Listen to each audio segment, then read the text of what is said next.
guys, have you ever wondered about the French scale for feeding tube measurements? I thought I'd explain that in this video, so if that interests you, please keep watching. I'm going to show you a few tubes as well, so yeah. So the French size is basically a scale to measure incremental increases in sizes of feeding tubes, and it goes from small to large.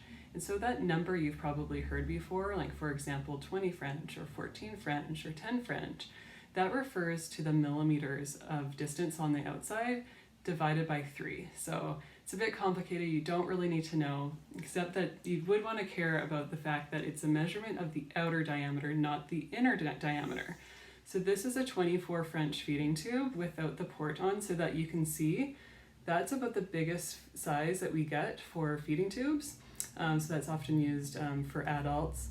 And you can see that the measurement is from the outside, so 24 French, but the inside is actually not as big because depending on the feeding tube, the wall of the feeding tube can be various thicknesses.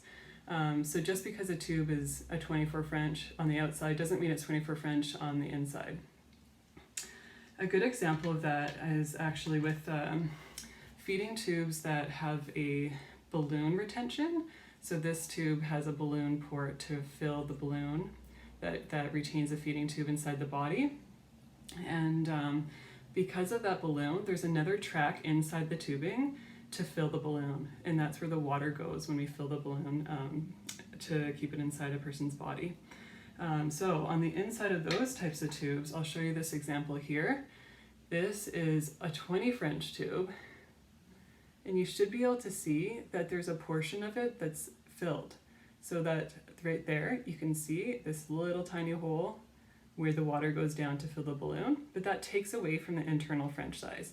So it's just something I wanted to point out, because if you have a 20 French tube like this one, it's not actually the full size, but the wall is pretty thin on this, so it's not a big deal, but just to keep in mind that for some tubes it can be significant. So this 14 French tube, for example, it's like almost a half of it that is taken up by that water hole for the balloon.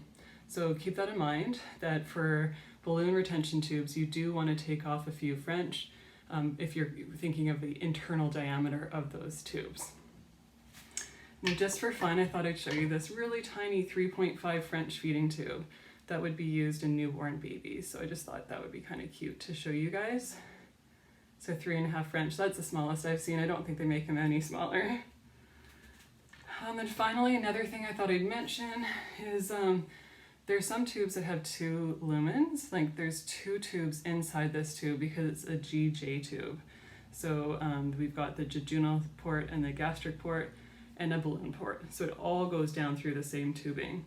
So basically, even though this one is a 16 French, probably each tube for the jejunum and for the gastric portion is probably only, I would think it might be 6 or 7 French. So it's very, very small inside. So you want to be aware of that, especially if you're considering using Blenderized tube feeding with a tube of this style. You're dealing with a very small internal tube size. So you have to be extremely careful and want to strain your blends probably and make sure you have absolutely no lumps whatsoever. So I think that's all I wanted to tell you guys. Hopefully that explains things a bit more. So when you hear about somebody having like a 20 French tube, that's a pretty big tube. Remember that the bigger the number, the bigger the tube. I think they only go up to size 24. That's certainly the only size that the biggest size that I've seen. And they can go down in size to as small as 3.5 French, like the one I showed you. For Blenderized tube feeding, we generally recommend a 14 French tube as the minimum size to make sure it's safe and that there's a reduced risk of blockages with blended food for tube feeding. Yeah, so I hope that interests you. If you have any questions, leave me a comment and I'll get back to you. Okay, bye.